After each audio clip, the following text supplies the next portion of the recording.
Mark எழுதின சுவிசேஷம் 7ஆம் அதிகாரம் 28வது வசனத்தை வாசிங்க. மார்க் 7:28 வாசிங்க. இயேசு கிறிஸ்து அந்த இடத்துல என்ன சொல்றாரு? பிள்ளைகளின் அப்பத்தை எடுத்து நாய்க்குட்டிகளுக்கு போடுவானேன் அப்படின்னு சொல்றாரு. அப்படின்னா இயேசுநாதர் வந்து கானானியர்கள் நாயின்னு சொல்றாரா? அந்த அம்மாவை நாய்க்குட்டின்னு சொல்றாரா? என்ன இப்படி? நம்ம ஆண்டவர் எப்பவுமே அப்படி பேசக்கூடிய ஆண்டவரே கிடையாது. ஒருத்தர் இருதயம் நோகும்படி பேசவே மாட்டார். நாம தான் அப்படி பேசுறாரு. ஆண்டவர் ஒரு நாள் என்ன செய்ய மாட்டார்? அப்படி பேசவே மாட்டார். அவர் இருதயம் நோகிறவங்களை கூட இளைப்பாறுதலை கொடுக்கிறதான ஒரு தேவன். அப்படியா இருக்கிறவர் இந்த வார்த்தை பேசுவாரா அப்படின்னா இதுக்கு பின்னாடி ஒரு மிக முக்கியமான சம்பவம் இருக்கு. அதைத்தான் நாம் இப்போ என்ன செய்ய போகிறோம்? பார்க்க போகிறோம். இந்த கானானிய ஸ்திரீ வந்து கேட்கும் போது மட்டும் ஏன் இப்படி கேட்குறாரு? மற்றவங்களுக்கெல்லாம் சொல்லும் போது மட்டும் அவர் சொல்கிற வார்த்தை என்னவா இருக்கும் தெரியுமா? என்னை விசுவாசிக்கிறாயா, நீ என்னால் இதை செய்ய முடியும் நம்புறியா அப்படின்னு கேட்பாரு. உன் விசுவாசம் உன்னை ரட்சித்தது இப்படி சொல்லி அமுச்சு விட்டுருவார். ஆனால் அந்த கானானிய ஸ்திரீ வரும்போது மட்டும் அவர் சொல்கிற வார்த்தை, பிள்ளைகளின் அப்பத்தை எடுத்து நாய்க்குட்டிகளுக்கு போடுகிறது நல்லதல்ல. ஏன் திடீர்னு இப்படி சொன்னார் அப்படின்னா இதுக்கு பின்னாடி ஒரு அற்புதமான விஷயம் ஒன்று இருக்கு. இந்த கானானிய ஸ்திரீ யாரு? இந்த கானான் அப்படின்னு சொல்லக்கூடிய வம்சத்தில் வந்ததான ஒரு அம்மா. இந்த கானான் யாரு? நம்ம எல்லாருக்கும் தெரியும். 9ஆம் அதிகாரம் ஆதியாகமத்தின் புஸ்தகத்தில் ஒரு சம்பவம் நடக்குது இல்லையா? திருப்பிக் கொள்ளுங்க, அந்த அந்த பகுதியை திருப்பிக் கொள்ளுங்க. ஏன்னா நீங்கள் திடீர்னு சந்தேகப்பட்டுருவீங்க. அப்படியா அப்படின்னு உங்களுக்கே ஆச்சரியமாயிரும். 9ஆம் அதிகாரம் ஆதியாகமத்தின் புஸ்தகத்துக்கு நீங்கள் திருப்பிக் கொள்ளுங்க. அங்கே ஒரு சம்பவம் நடக்குது. அவர் வந்து திராட்சை ரசம் குடிச்சிட்டு நோவா என்ன செய்கிறாரு? படுத்து கிடக்கிறாரு. படுத்து கிடக்கும் போது அவருடைய இளைய மகன் யாரு? காம் வந்து என்ன செய்கிறாரு? வந்து தகப்பனுடைய நிர்வாணத்தை பார்த்துட்டு 2 அண்ணங்கிட்டையும் போய் சொல்கிறார். சேம்கிட்டையும் யாபேத்துக்கிட்டையும் சொல்கிறார். சொன்ன உடனே சேமும் யாபேத்தும் பின்புறமாக வந்து என்ன செய்கிறாங்க? துணியை போட்டு மூடிட்டாங்க. பிரச்சனை ஓவர். இப்போது திராட்சை ரசம் வெறி தெரிந்து நோவா விழித்த போது தன் இளைய குமாரன் தனக்கு செய்ததை அறிந்து, 24வது வசனம், தன் இளைய குமாரன் தனக்கு செய்ததை அறிந்து, 9:24 நான் சொல்கிறேன். 25ஆம் வசனத்தில் யாரை சபிக்கிறான்? நோவாவுடைய நிர்வாணத்தை பார்த்து சொன்னது யாரு? பார்த்து சொன்னது காம். சொன்னது பையன். காம சபிக்கல. சபிச்சது யார? கானான சபிக்கிறாரு. யார் இந்த கானான்? காமுடைய பையன். கீழே இருக்கு. காமுடைய பையன் தான் யாரு? இந்த கானான். அப்படின்னா 10ஆம் அதிகாரத்தில் காமுடைய பையன் தான் கானான்னு இருக்கு. சரி, பையன் தன்னுடைய பார்த்து சொன்னதுக்கு இப்போ நோவா யாரை சபிக்கிறாரு? பேரனை சபிக்கிறாரு. தப்பு பண்ணது பையன், சாபத்தை வாங்கினது யாரு? பேரன். ஏன் அப்படின்னா அதுக்கும் காரணம் இருக்கு.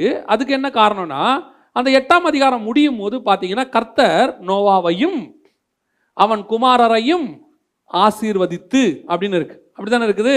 வேலையிலிருந்து வந்து அவங்க பலி செலுத்துறாங்க. அதை சுகந்த வாசனையாய் நுகர்ந்த கர்த்தர் நோவாவையும் அவன் குமாரரையும் ஆசீர்வதித்து, அப்போ கர்த்தருடைய ஆசீர்வாதத்தை இவங்க 4 பேரும் பெற்றதனால நோவா சபிச்சாலும் அந்த சாபம் நிற்காது. ஏன்னா கர்த்தர் ஆசீர்வதித்தவனை மனுஷனால் சபிக்க முடியாது. நான் சொல்றது உங்களுக்கு புரியுதா? கர்த்தர் ஆசீர்வதிச்சிட்டாரு, அப்போ மனுஷன் சொல்ற சாபம் நிற்காது. யாரு? தகப்பனே சொன்னாலும் நிற்காது, தாயே சொன்னாலும் நிற்காது. ஏன்னா ஆசீர்வதிச்சது யாரு? தேவன் ஆசீர்வதிச்சிட்டாரு. இப்போ இது நல்லா யாருக்கு தெரிஞ்சிருச்சு? நோவாவுக்கு தெரிஞ்சிருச்சு. ஓ, அவ்வளவு தெளிவா அவன் என்ன சொல்றான்னா கானான் சபிக்கப்பட்டவன். ஏன்? காம சபிச்சாலும் அது பிரயோஜனம் இல்லாமல் போயிடும். அடுத்த ஜென்ரேஷனை சபிச்சிட்டான். என்ன பண்ணிட்டான்? அடுத்த ஜென்ரேஷனை சபிச்சிட்டான். இப்போ கானான் பேரன் என்ன பண்ணிட்டான்? சபிக்கப்பட்டுட்டான். இப்போ இந்த அம்மா யாரு? காமுடைய ஸ்திரியா கானானிய ஸ்திரியா? இயேசு கிட்ட வந்தது கானானிய ஸ்திரீ. சரி, இப்போ அடுத்து வருவோம். அப்பா தானே தப்பு செஞ்சாரு. கானான் என்ன தப்பு செஞ்சான்? கானான் ஒரு தப்பும் செய்யலையே. நான் சொல்றது உங்களுக்கு புரியுதா? காம் தன்னுடைய அப்பா போய் தாத்தாவுடைய நிர்வாணத்தை பார்த்து 2 பெரியப்பா கிட்டையும் சொல்லிட்டான். பிரச்சனை அவங்களது. கானான் என்ன தப்பு பண்ணான்? அவன் ஒரு தப்பும் பண்ணல. அவன் யாரு? காமுடைய பையன், அவ்வளோதான். ஆனால் தாத்தா என்ன பண்ணிட்டாரு? எங்கள் அப்பா பண்ண தப்புக்கு என்ன சபிச்சிட்டாரு. இப்போ கானானுடைய சாபம் யாரால வந்தது? அப்பாவால் வந்தது. இஸ்மவேலுக்கு அப்பாவுடைய ஆசீர்வாதம் போச்சு, விரட்டப்பட்டாங்க. அது அப்பாவுக்கு கூட இவந்து கிடையாது, ஆனால் அது விரட்டப்பட்டார். ஆனால் ஏசாவுக்கு ஆசீர்வாதம் என்ன செய்யப்பட்டது? திருட்டுத்தனமாக அல்லது ஏமாற்றப்பட்டு வாங்கப்பட்டு விட்டது. அவனுடைய ஆசீர்வாதம் தாயாலையும் தன் சகோதரனாலையும் என்ன செய்யப்பட்டு விட்டது? வாங்கப்பட்டு விட்டது. ஆனால் கானானுடைய பிரச்சனை என்னன்னு கேட்டீங்கன்னா, நான் ஒரு தப்புமே பண்ணல, எங்க அப்பா மேல விழுந்த சாபம் என் மேல் விழுந்துருச்சு. எங்க அப்பா துன்மார்க்கன், ஆனா பழியை யார் சுமக்கிறா? நான் சுமக்கிறேன். பல நேரங்களில் இது நமக்கு நடக்கும். அப்பாவுடைய முற்பிதாக்களுடைய சாபத்தை நாம சுமக்க வேண்டி வரும். சில நேரத்தில் அப்பா சாவர நேரத்தில் கடனை வாங்கி வச்சு செத்து போயிடுவார். அந்த பழி யார் மேலே வந்து விழும்? பிள்ளைங்க மேலே வந்து விழும். சில குடும்பத்தில் பார்த்துருக்குறேன், இந்த அப்பா என்ன கடன் வாங்கினான்றது பிள்ளைகளுக்கு தெரியவே தெரியாது. பாவம், அந்த டெட் பாடி வந்து நிற்கும் போது தான் கடங்காரன் ஒருத்தனாக வந்து நிற்பான். உங்கள் அப்பா இவ்வளோ தரணும், இவ்வளோ தரணும், இவ்வளோ தரணும். இவனுக்கு ஷாக்காக இருக்கும். இவ்வளவும் எங்கள் அப்பா வாங்கின கடனா? காசு கொடுத்தாதான் பாடி எடுக்க விடுவேன். எங்கிட்ட காசு இல்லையே, அப்போ நீ பத்திரத்தில் கையெழுத்து போடு. எத்தனை குடும்பம் நடந்திருக்குது. ஒரு மனுஷனுடைய மரணத்தை குறித்து கேள்விப்பட்டேன். அவருக்கு 2 பிள்ளைகள். மரணம் அடைகிற வரைக்கும் அப்பாவை நீதிமான்னு நினச்சிக்கிட்டு இருந்தாங்க. மரணம் அடைந்து அந்த டெட் பாடியை வச்சிருக்கிறாங்க. அப்போ தான் இன்னொரு குடும்பம் அவருக்கு இருந்ததும் அங்கே 2 பிள்ளைகள் இருக்கிறதும் தெரியுது. ஏன்னா அவங்களும் எங்கே வந்துட்டாங்க? அந்த மரணத்துக்கு வந்துட்டாங்க. இப்போ அவங்க சொந்தக்காரங்க எல்லாம் ஒரு 50-100 பேர் வந்து மரணத்தில் கலாட்டா. சொத்துல எங்களுக்கு என்ன வேணும்? பங்கு வேணும், இல்லைனா பாடி எடுக்க விடமாட்டோம்.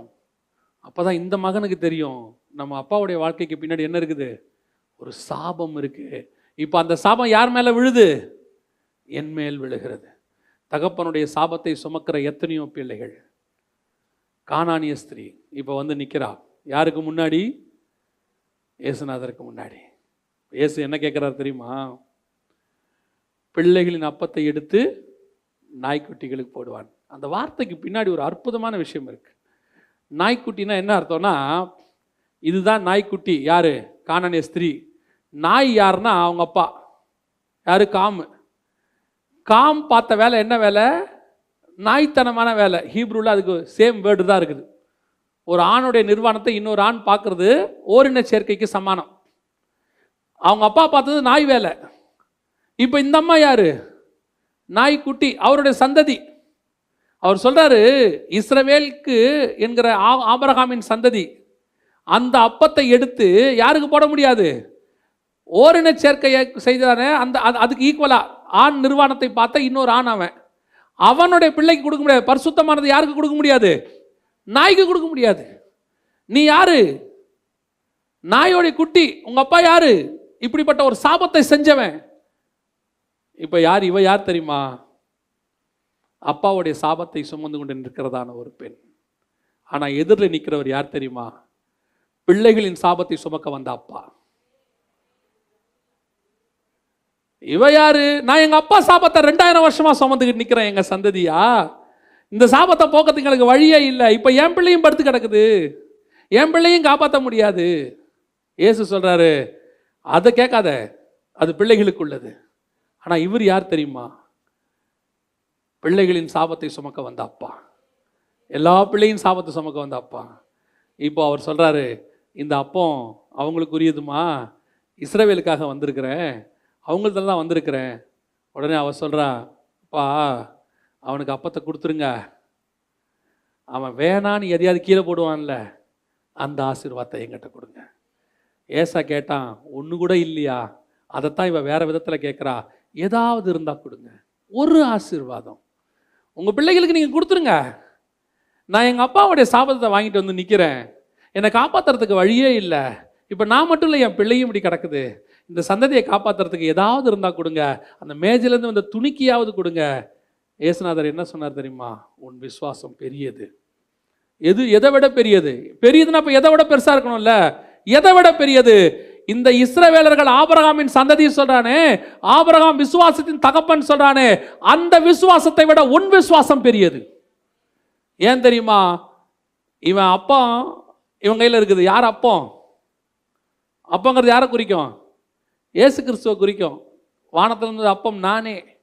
இப்போ இஸ்ரவேலுக்குள்ள அப்பா அவர் வந்துச்சு, இஸ்ரவேல்கிட்ட வந்தாரு. அவன் மேஜில் இருந்து துணிக்கையை கீழே போடுவான்னு பார்த்தா அவன் யாரை தூக்கி போட்டான்? ஏசுநாதரே தூக்கி போட்டான், அப்பத்தையே தூக்கி போட்டான். இப்போ கானான ஸ்திரீ துணிக்கைக்கு வெயிட் பண்ணவளுக்கு என்ன கிடைச்சிருச்சு? அப்பமே கிடைச்சிருச்சு. எங்க அப்பா செஞ்ச பாவத்தை இன்னொரு அப்பா வந்து எனக்கு தீர்த்து விட்டார், அந்த அப்பாவே என் கைக்கு வந்து விட்டார், என்னுடைய அத்தனை சாபங்களும் நீங்கி போய் விட்டது. அல்லேலூயா. அதுதான் கர்த்தர் உனக்கும் எனக்கும் வச்சிருக்கிற ஆசீர்வாதம். துணிக்கையாவது கிடைக்குமா? சின்ன ஆசீர்வாதம் கிடைக்குமா? ஒரு சின்ன ஆசீர்வாதம். வாழ்க்கையில மேல வந்துட மாட்டோமா? எப்படியாவது கஷ்டப்பட்டு வந்துட மாட்டோமா? எங்க அப்பா எனக்கு ஒரு சொத்து வச்சுட்டு போல. நம்ம நிறைய பேர் புலம்புறோம்ல, எங்க அப்பா எனக்கு ஒரு சொத்து வச்சுட்டு போல, எங்க அப்பா கடன் வச்சுட்டு போயிட்டாரு, என் குடும்பம் என்ன நாசமாக்கிருச்சு, நான் முன்னேறாம போறதுக்கு காரணமே என் குடும்பம் தான். என் தங்கச்சிங்களெல்லாம் படிக்க வச்சு கல்யாணம் பண்ணி வச்சு எல்லாம் முடிச்சு இன்னைக்கு ஒண்ணுமே இல்லாம உட்கார்ந்துருக்கிறேன். நீ நினைக்கிறல்ல, ஆண்டவர் சொல்றாரு, நீ ஒரு காரியம் ஒரு துணிக்கை கிடைக்குமான்னு வெயிட் பண்ணிட்டு இருக்கிற. உனக்கு அப்பமாகிய அப்பாவே உன் கையில வந்து விழ போறாரு. தைரியமாயிரு, உன் தேவனாகிய கர்த்தர் உன்னை உயர்த்துவதற்கு வல்லமை உள்ளவராய் இருக்கிறார். நீ சபிக்கப்பட்ட கானானிய ஸ்திரீயா இருந்தாலும் உன் விசுவாசம் பெரியது, உன்னை தேவன் உயர்த்துவதற்கு வல்லமை உள்ளவராய் இருக்கிறார். எப்பேற்பட்ட ஆசீர்வாதம் பாருங்க, எவ்வளவு பெரிய ஆசீர்வாதம். இப்ப கானானிய ஸ்திரீயோட பிள்ளை சாக கிடக்குது. கானான் யாரு? துன்மார்க்கன். கானானியருடைய பாவங்கள் அநியாயம். ஆண்டவர் சொல்றாரு, கானானியர் செய்த எந்த அக்கிரமத்தையும் நீ கத்துக்கொள்ள கூடாதுங்கிறார் லேவியராகமம் 18. அப்படிப்பட்ட அக்கிரமத்தின் துன்மார்க்கத்தினுடைய சந்ததி ஒன்று சாக கிடக்குது. இப்ப வசனம் சொல்லுது, துன்மார்க்கனுடைய மரணம் எனக்கு பிரியமா இருக்குமோ அதையும் நான் காப்பாத்திடுவேன். ஏன் தெரியுமா? எந்த துன்மார்க்கனும் எங்கிட்ட வந்தா நீதிமானாய் மாறிடுவான். எந்த துன்மார்க்கனும் எந்த விபச்சாரம் என் காலில் விழுந்தா அவன் என்னுடைய மகளாக மாறி போயிடுவான். எந்த அக்கிரமக்காரனும் என்னிடத்தில் வந்தால் அவன் பரிசுத்தவானாய் மாறிடுவான். என் கூட 3 மணி நேரம் ஒரு கல்லணை தொங்க முடியா, 3வது மணி நேரம் முடியும் போது அவன் பரதீசிக்கு ஆயத்தப்பட்ட பரிசுத்தவானாய் மாற்றி காட்டும் வல்லமை இயேசு கிறிஸ்துவுக்கு உண்டு. உன்னாலே என்னாலே முடியுமா? அவரால் முடியும். அந்த கல்லன் சிலுவைக்கு வரும்போது எப்பேற்பட்டவனாக வந்தான் தெரியுமா? இயேசுவை தூஷிக்கிறவனாக தான் வந்தான். அவரோடு கூட இருந்த கல்லர்களும் அவ்விதமாக அவனை தூஷித்தார்கள். ஆனா 3 மணி நேரம் இயேசு கூட இருந்தான் பாருங்க.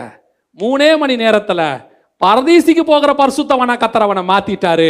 அப்பேற்பட்ட துன்மார்க்கனுடைய மரணத்தை கர்த்தர் மாத்தி போட்டார். அதான் வசனம் சொல்லுது, துன்மார்க்கனுடைய மரணம் எனக்கு பிரியமா இருக்குமோ. கடைசி நேரத்துல சிலுவையில தொங்கிட்டு இருக்கிறாயா, இவனை காப்பாத்துறதுக்கு ஒரு சான்ஸ் இருக்குதான்னு பாக்குறேன். ஒரே ஒரு வார்த்தை அவன் சொன்னான். என்ன சொன்னா தெரியுமா? மற்ற கல்லனை பார்த்து சொன்னான், நீயும் நானும் பாவம் செய்து தப்பு செஞ்சு இப்படி தொங்கிட்டு இருக்கிறோம், அவரோ நீதிமானாய் தொங்குறார். திரும்பி பார்த்தாரு, வாடா இன்னைக்கு நீ என் கூட பரதேசிக்கு. 3 மணி நேரத்தில் கர்த்தர் அவனை பரிசுத்தவானாய் மாத்தினார். அந்த கல்லணையே பரிசுத்தவானாய் மாத்தின ஒரு ஆண்டவர், பரதேசிக்கு கூட்டிட்டு போன ஆண்டவர், அவர் ரத்தத்தில் கழுவப்பட்ட நீதிமானாகிய உன்னையும் என்னையும் ஒரு நாளும் கைவிடுகிற தேவன் அல்ல. ஒரு நாளும் உன்னை என்னை கைவிடவே மாட்டார். நீ ஒருவேளை துன்மார்க்கத்தில் இருக்கிற, அக்கிரமத்தில் இருக்கிற, அநீதியில் இருக்கிற, இன்னைக்கு கர்த்தர் எதிர்பார்க்கிறது ஒரே ஒரு மனம் திரும்புதல். அவர் பாதப்படிக்கு வந்து ஒரு மனம் கசிது அழுதல். அவர்கிட்ட வந்து, ஆண்டவரே ஒரு துணிக்கே கிடைக்குமா, ஏதாவது கிடைக்குமா, நீ கேட்டு பாரு, நீ கேட்டு பாருங்களேன். இன்னைக்கு ஆண்டவர் உங்களுக்கு ஒரு பெரிய ஆசீர்வாதத்தை கையில் வச்சிருக்கிறார். எப்பேற்பட்டதான ஒரு துன்மார்க்கன், ஒரு துஷ்ட மனுஷன் இஸ்மவேல், அவனுடைய முனகல் சத்தத்துக்கு ஒரு நீரூற்றையே உண்டாக்கி கொடுப்பாரானால், அவர் ரத்தத்தாலே கழுவப்பட்ட நீதிமானாகிய உனக்கும் எனக்கும் ஆண்டவர் அந்த நீரூற்றாகிய பரிசுத்த ஆவியை உனக்குள்ளும் எனக்குள்ளமே கொண்டு வச்சுட்டார். அவனுக்கு நீரூற்று வெளியே, உங்களுக்கு எனக்கு நீரூற்று உள்ள. அந்த நீரூற்று அவன் தேடி போய் குடிக்கணும். இந்த நீரூற்று இங்கேயே பொங்கி பொங்கி வரும். இதிலிருந்து அநேகர் குடிக்கத்தக்கதாக கர்த்தர் உன்னையும் என்னையும் ஆசீர்வாதமாய் மாற்றுவார். அல்லேலூயா. ஏசாத் ஒரு ஆசீர்வாதம் கிடைக்குமான்னு தகப்பனை பார்த்து கெஞ்சினான் பாருங்க. ஆனா வசனம் சொல்லுது, அவரையே தந்தவர் மற்ற எல்லாவற்றையும் அருளாதிருப்பது எப்படி? ஒரு இயேசு கிறிஸ்து உங்ககிட்ட வந்துட்டாருன்னா மொத்த ஆசீர்வாதம் கர்த்தர் நம் கையில் கொடுக்கிறார். துன்மார்க்கனுடைய மரணத்தில் அவர் பிரியமாய் இருக்கிறது இல்லை. அந்த கானானிய ஸ்திரீ கேட்டா, ஆண்டவரே ஒரே ஒரு துணிக்கை, ஏதாவது மேஜிலிருந்து விழுமே, ஏதாவது ஒரு ஆசீர்வாதம் கொடுத்துருங்களேன். நாங்கள் சாபத்தை 2000 வருஷமா சுமந்துட்டு நிற்கிறோமே. சிலருடைய குடும்பம்லாம் ஒரு நன்மையானதையே பார்த்துருக்க மாட்டாங்க. தகப்பன் காலத்திலிருந்து அவங்க கஷ்டத்திலேயே தான் இருப்பாங்க. சிலர்லாம் சொல்லுவாங்க, எனக்கு நினைவு தெரிஞ்ச நாள்லேருந்து கஷ்டம் தாங்க, எங்கள் குடும்பத்தில் நல்ல சாப்பாடு சாப்பிட்டே ரொம்ப நாள் ஆச்சும்பாங்க. உண்மை, நான் சொல்வேன் உண்மை. நான் ஒரே ஒரு சாட்சியை மாத்திரம் சொல்லிட்டு நான் ஜெபம் பண்ணி முடிக்க விரும்புகிறேன். நாங்கள் இந்த இயேசுவை ஏற்றுக்கொள்வதற்கு முன்பதாக நாங்கள் ஒரு வீட்டில் குடியிருந்தோம். நான் தேவனுக்கு முன்பாக சொல்லுகிறேன், பொய் சொல்லலை. அப்போ அந்த வீட்டில் எங்களுக்கு 35 ரூபா தான் வாடகை. கரண்ட்டு கிடையாது. 6 மணிக்குள்ளே சமைச்சிடணும். அதுக்கு மேலே சமைக்கணும்னா விளக்கு வச்சு தான் சமைக்கணும். 6 மணிக்குள்ளே சமைக்கணும். சமைச்சு முடிச்சுட்டு 6 மணிலேருந்து 9 மணி வரைக்கும் என்டர்டெயின்மெண்ட் என்னென்னா, எங்கள் வீட்டு வாசலில் ரோட்டில் பாய் போட்டு உட்காந்து பேசிக்கிட்டு இருப்போம். அவ்வளோதான். இதுதான் என்டர்டெயின்மெண்ட். டிவி கிடையாது, கரண்ட்டு கிடையாது, அப்போ எதுவுமே கிடையாது. வெறும் 35 ரூபா வாடகை, அதை கொடுக்க முடியாது எங்களால். நாங்கள் இருந்த அந்த ரோட்டுக்கு ஆப்போசிட்டில் சுடுகாடு. அங்கே பிணங்கள்லாம் எரிஞ்சிக்கிட்டே இருக்கும். இங்கே உட்காந்து அதையும் பார்த்துக்கிட்டு இருப்போம். எங்கள் என்டர்டெயின்மெண்ட் அந்த பிணம் எரியறத அந்த வெட்டியார் அடிப்பார், போட்டு டம்மு டம்முன்னு அடிப்பார். நாங்கள் சிரிச்சிட்டு உட்காந்துருப்போம். ஏதோ மோசமான ஒருத்தன் வந்துட்டான் போல, அதான் அடிக்கிறான் இந்த அடி அப்படிம்போம். இதுதான் எங்கள் என்டர்டெயின்மெண்ட். ரோட்டில் அப்படியே பாய் போட்டு உட்காந்துக்கிட்டு ஒரு 8 மணி ஆனால் சாப்பாடை போட்டு அப்படியே உட்காந்துக்கிட்டு இந்த தெருவிளக்கில் உட்காந்து அப்படியே சாப்பிட்டுட்டு அப்படியே போவோம். அதான் லைஃப். அவ்வளோதான். இவ்வளோதான் எங்களுடைய மொத்த லைஃப். சில நாட்களில் திடீர்னு மண்ணெண்ணெய் தீந்துடும். அப்போல்லாம் அந்த திரி போட்ட ஸ்டவ் தான். மண்ணெண்ணெய் தீந்துடும், மண்ணெண்ணெய் இருக்காது. யாராவது சொந்தக்காரங்க அப்படி நண்பர்கள் யாராவது வந்தாங்கன்னா 2 ரூபா 5 ரூபா இருக்குமான்னு கேட்டு அப்படி எங்கள் வாழ்க்கையில் ஏதாவது ஒரு மீட்பு வந்துடாதா, எப்படியாவது மேலே வந்துட மாட்டோமா, ஏதாவது செஞ்சிட மாட்டோமா? நான் சொல்லுவேன், அந்த கானானிய ஸ்திரீ தன் பிள்ளையை கையில் வைத்துக்கொண்டு இயேசுநாதருக்கு நின்ன மாதிரி ஒரு நாள் நானும் என் தாயும் அப்படி தான் ஆண்டவருக்கு முன்னாடி நின்னோம். ஏதாவது மேலே வந்துட மாட்டோமா? நான் சொல்லுவேன், எங்களுக்கு துணிக்கை அல்ல, அந்த அப்பமே கிடைத்தது. அந்த இயேசுநாதரே எங்களுக்கு கிடைச்சார். ஆசீர்வாதத்தினுடைய ஊற்று எங்களுக்கு கிடைச்சிச்சு. அவரை கையில் பிடிச்சோம்.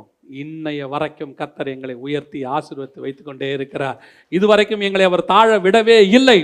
இந்த துன்மார்க்கனுடைய மரணத்தையே அவர் விரும்பாதிருப்பாரானால் உங்களை எப்படி கர்த்தர் சாக விடுவார்? உங்களுக்கு ஆண்டவர் கொடுக்கிறதான வாக்குத்தத்தம், ஒரு நாளும் கர்த்தருடைய கரம் உங்களை விட்டு விலகாது. கர்த்தர் எக்ஸ்பெக்ட் பண்ணுறதுலாம் ஒன்றே ஒன்று, ஒரு சின்ன ஜெபம், ஒரு மனம் கசிந்து அழுதல், ஒரு கதறுதல். ஆண்டவரே என்னை ஆசீர்வதிங்கப்பா சொல்லி கேட்டு பாருங்க. இந்த தேவனை போல அன்புள்ள தேவனை உலகத்தில் நீங்கள் வேற எங்கேயுமே பார்க்க முடியாது. நான் தைரியமாய் சொல்லுவேன், இந்த தேவனை போல நேசிக்கிற தேவனை நீங்கள் பார்க்கவே முடியாது. இந்த தேவனை போல அற்புதமாய் அதிசயமாய் நடத்துகிற தேவனை உங்களால் பார்க்கவே முடியாது. இந்த உலகத்தில் இருக்கிற அத்தனை உறவுகள் உங்களை கைவிட்டு போய் நீங்கள் நடுத்தருவில் நின்று யாருமே இல்லைன்னு ஒரு சிங்கிள் டீக்கு நீங்கள் வழி இல்லாமல் நின்னாலும் உங்களை கொண்டு போய் ராஜாவாக உட்கார வைக்க இந்த தேவனால முடியும். ஏன்னா அவர் இல்லாதவைகளிலிருந்து உருவாக்குகிறதான ஒரு தேவன். அவர் மண்ணிலிருந்து உருவாக்குகிற ஒரு தேவன், கல்லுகளிலிருந்து உருவாக்கக்கூடிய ஒரு தேவன். அப்படிப்பட்ட தேவன் உன் வாழ்க்கையும் என் வாழ்க்கையும் நிச்சயம் உருவாக்குவார். தேவனால் கூடாத காரியம் ஒன்றுமில்லை. நாம ஜெபிக்க போகிறோம். நம்ம எல்லாம் கண்களை மூட போகிறோம். தேவ சமூகத்தில் ஆண்டவரை நோக்கி பார்க்க போகிறோம். துன்மார்க்கருடைய மரணம் ஒரு நாளும் கர்த்தர் பிரியப்படுகிறதில்லை. இன்னைக்கு ஆண்டவர் என்னை எவ்வளோ நேசிருக்கிறார். நான் எப்பேற்பட்டதான துன்மார்க்கத்தில் வாழ்ந்த ஒரு காலம் இருக்கு. நம்மெல்லாம் இன்னைக்கு நம்மளை பார்த்து பரிசுத்தவான்கள்னு சொல்றாங்க. இன்னைக்கும் நீங்களும் நானும் யாரும் நமக்கு தெரியுமே. பூர்ண பரிசுத்தவான்களா? நம்ம உள்ளான மனுஷன் யாருன்னு நமக்கு தெரியுமே. இன்னும் போராட்டம் தெரியுமே. இன்னும் சிலுவையில் அறையப்பட்டு இன்னும் சாகாம இந்த மாம்சம் ஆவிக்கு விரோதமா போராடுறது என்னன்னு உனக்கு எனக்கு தெரியுமே. இப்பவே இந்த நிலைமைனா ரட்சிக்கப்படுறதுக்கு முன்னாடி, ஆண்டவர் ஏற்றுக்கொள்வதற்கு முன்பாக நாம் எப்பேற்பட்டவர்களாக இருந்தோம். எவ்வளவு பெரிய துன்மார்க்கம். கர்த்தர் அருவருக்கிற ஒரு வாழ்க்கை. நம் சொந்தக்காரர்களை நம்மளை விரட்டி விட்டார்களே. இஸ்மவேல் விரட்டி விட்டா மாதிரி நம்மளுடைய சொந்தக்காரங்களை விரட்டி விட்டாங்க. நம்மள வாழ வழி தெரியாம ஆகார அலைஞ்சு திரிஞ்சது போல நம்ம அலைஞ்சு திரிஞ்சோமே. எப்படியாவது மேல வந்துட மாட்டோமா? ஏதாவது ஒரு வழி கிடைச்சிடாதா? அன்னைக்கு மட்டும் இயேசு கிறிஸ்துங்கிற நீரூற்று இல்லாமல் போயிருந்தால் நீங்களும் நானும் என்னவா மாறி இருப்போம்? யோசித்து பாருங்க. எத்தனையோ செடிக்கு கீழே செத்து போய் புல்லு முளைச்சிருக்கோம். அன்னைக்கு அந்த இஸ்மவேலினுடைய அழுகையை கேட்ட தேவன் அதே மாதிரி தான் நம்முடைய அழுகையின் சத்தத்தையும் கேட்டார். அதே தேவன் இன்று உன்னுடைய அழுகையின் சத்தத்தையும் கேட்டுக்கொண்டே இருக்கிறார்.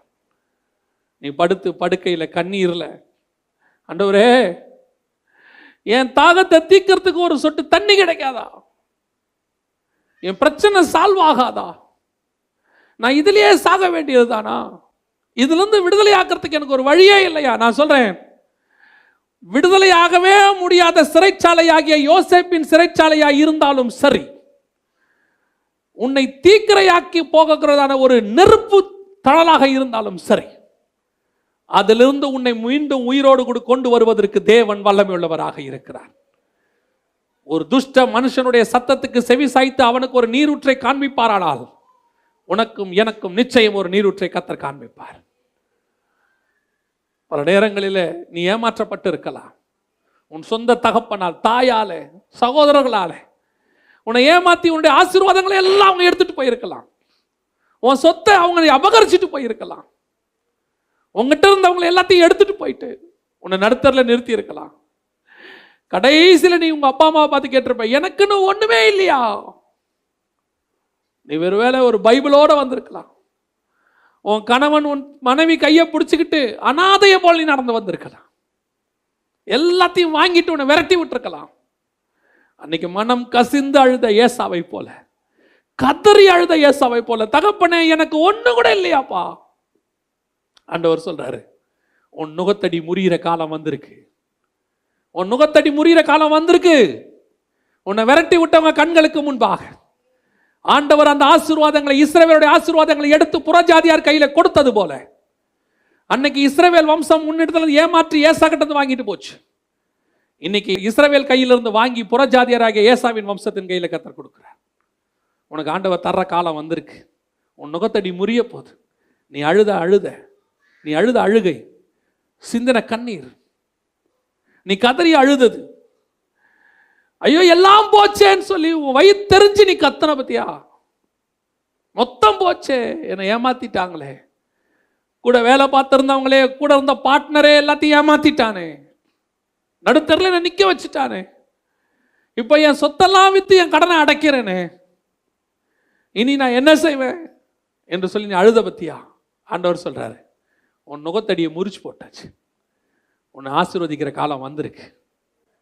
உன்னை தேவன் இஸ்ரவேலுக்கு ஏதோமியரை ராஜாவாக மாற்றினது போல உன்னை யார் யாரெல்லாம் விரட்டி விட்டார்களோ, யார் யார் உன்னை ஏமாற்றினார்களோ, யார் யார் உன்னை ஏளனமாய் பேசினார்களோ, அவர்களுக்கு முன்பாகவே கர்த்தர் உயர்த்துகிற காலம் ஒன்று வந்திருக்கிறது. அவர்கள் உன்னிடத்தில் வந்து நிற்பார்கள். அடிச்சு குடியில தூக்கி போட்ட சகோதரர்கள் வந்து உனக்கு முன்பாக பணிந்து எனக்கு அரிசி வேணும்னு கேட்கிற காலம் ஒன்று வரும். கர்த்தர் உன்னை உயர்த்தி வைக்கிற காலம் ஒன்று வரும். கடைசியாய் நீ ஒரு தப்பும் செஞ்சிருக்க மாட்டே, ஆனா உன் தகப்பனுடைய சாபம் உன்னை தொடர்ந்து பிடிக்கும். உன் முற்பிதாக்களுடைய சாபம் தொடர்ந்து பிடிச்சுக்கிட்டு இருக்கு. ஐயோ இதுல இருந்து எனக்கு விடுதலையாக வழியே இல்லையா? ஏதாவது ஒரு துணிக்க கிடைக்காதா? நான் மட்டும் இல்லை, என் சந்ததியும் பாதிக்கப்படுறோமே, என் பிள்ளைகள் பாதிக்கப்படுறோமே, இந்த சாபம் தொடர்ந்து வந்துகிட்டே இருக்குதே, இதுல இருந்து விடுதலையாக எனக்கு வழியே இல்லையான்னு சொல்லி தகப்பனுடைய முற்பிதாக்களுடைய சாபத்தை சுமந்து கொண்டு நிற்கிற உனக்கு முன்னாடி யார் நிற்கிறா தெரியுமா? பிள்ளைகளின் சாபத்தை சுமக்க வந்ததான இயேசு கிறிஸ்து நின்று கொண்டிருக்கிறார். தகப்பனின் சாபத்தை அவர் இன்று மாற்றி போட வல்லமை உள்ளவராக இருக்கிறார். உனக்கு துணிக்கை அல்ல, துணிக்கை கேட்ட உனக்கு துணிக்கை அல்ல, அப்பத்தையே கொடுப்பதற்கு கர்த்தர் வல்லமை உள்ள தேவனாக இருக்கிறார். இன்னைக்கு ஆண்டவர்கிட்ட விசுவாசத்தோட இருங்க. வேதம் சொல்லுது, உன் விசுவாசம் பெரியது. இன்னைக்கு விசுவாசத்தோட ஆண்டவர்கிட்ட சொல்லுங்க, தேவன் என் வாழ்க்கையை மாற்றி அமைக்க போகிறார். இது வரைக்கும் இருந்த சாபம் மாறும். இது வரைக்கும் என்னை பிடிச்சு வந்த சாபங்கள்லாம் மாறும். என்னையும் என் பிள்ளைகளையும் தொடர்ந்து பிடித்து கொண்டிருந்த சாபங்கள் எல்லாம் 100% மாறும்.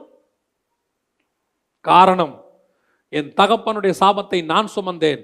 என் சாபத்தை சுமக்கிற தகப்பன் இன்னைக்கு என் முன்பாக நிற்கிறார். நாம ஜெபம் பண்ண போறோம். கர்த்தர் உங்களோடு கூட இடைப்பட்டு இருப்பாரானால், கர்த்தர் உங்களோடு கூட பேசி இருப்பாரானால், இன்னைக்கு ஆண்டவருடைய வார்த்தை உனக்குள்ளே வந்திருக்குமானால், கரங்களை உயர்த்தி என்னோடு கூட ஜெபத்தில் பங்கு பெறுங்க. சர்வ வல்லமை உள்ள எங்கள் ஆண்டவரே, இந்த ஜெபித்துக் கொண்டிருக்கிற ஒவ்வொருத்தருக்காக நாங்கள் ஜெபிக்கிறோம். கர்த்தருடைய மகிமையுள்ள கரத்தில் தாழ்த்துகிறோம். ஆண்டவரே, இந்த ஜெபிக்கிறவங்களுக்குள்ள, இங்க இருக்கிறவங்களுக்குள்ள எத்தனை பேருக்குள்ள இந்த பாதை ஆண்டவரே, எத்தனை பேர் கடந்து வந்திருக்கிறாங்க, எத்தனை பேருடைய கண்களில் கண்ணீர் ஆண்டவரே, அவங்க கடந்து வந்த பாதை எல்லாம் இந்த பாதைக்குள்ள இருக்குதேப்பா, இந்த வசனத்துக்குள்ள இருக்கேப்பா. இன்னைக்கு அதை மாற்றி நீங்க அமைக்க போற தயவுக்காக உமக்கு நன்றி. மகிமையுள்ள கரத்தில் ஒப்பு கொடுக்கிறோம். ஆகாரை போல பிள்ளையை கையில வச்சுக்கிட்டு அழுதுகிட்டு இருக்கிற தாயாருக்காக நான் ஜெபிக்கிறேன் ஆண்டவரே. ஒரு நீரூற்றை காண்பீங்கப்பா, ஒரு நீரூற்றை காண்பீங்க ஆண்டவரே. அந்த இஸ்மவேல் என்கிற துஷ்ட மனுஷனோட கூட இருப்பீரானால், இன்று உடைய ரத்தத்தாலே கழுவப்பட்டு ஆண்டவரே பிள்ளையை வைத்துக்கொண்டு வேலைக்கு போய்கிட்டு ஓடி வந்து சம்பாரிச்சு வாழ வழி தெரியாம வகல் இல்லாம சுத்திக்கிட்டு இருக்கிற அலைந்து திரிகிற இந்த தாயினுடைய கண்ணீரை மாற்றி அமையும் ஆண்டவரே. இவர்களோடும் நீர் இரும் அப்பா. கண்ணீரை தொடங்கி ஆண்டவரே, ஏமாற்றப்பட்ட ஆசீர்வாதங்கள்லாம் திரும்பி வரட்டும். சகோதரர்களால் நண்பர்களால் போன ஆசீர்வாதங்கள்லாம் திரும்பி வரட்டும் அப்பா. இவங்களை யாரெல்லாம் ஏமாற்றி வாங்கிட்டு போனாங்களோ எல்லாம் திரும்பி வரட்டும் இயேசுவின் நாமத்தினால. கடைசியாக ஆண்டவரே, தகப்பனுடைய முற்பிதாக்களுடைய சாபங்களை சுமந்து நிற்கிற ஒவ்வொரு குடும்பத்துக்காக ஜெபிக்கிறேன். கர்த்தருடைய கரம் இறங்கி வரட்டும். நீர் தாமே எல்லாவற்றையும் சிலுவையிலே சுமந்து தீர்த்தீரே ஆண்டவரே, நீர் நிறைவேற்றி முடித்திருக்கிறீர் அப்பா. இனி ஒரு சாபம் இராது என்று நாங்கள் கேள்விப்பட்டோமே, வசனத்தை வாசித்தோமே. அதே போல இனி இந்த குடும்பங்களில் ஒரு சாபம் இராதபடி தேவனாகிய கர்த்தர் விடுதலையாக்கின தயவுக்காய் உமக்கு ஸ்தோத்திரம். மகிமையுள்ள கரத்தில் தாழ்த்துகிறோம் எங்கள் ஆண்டவர் இயேசுவின் நாமத்தில் பிதாவே.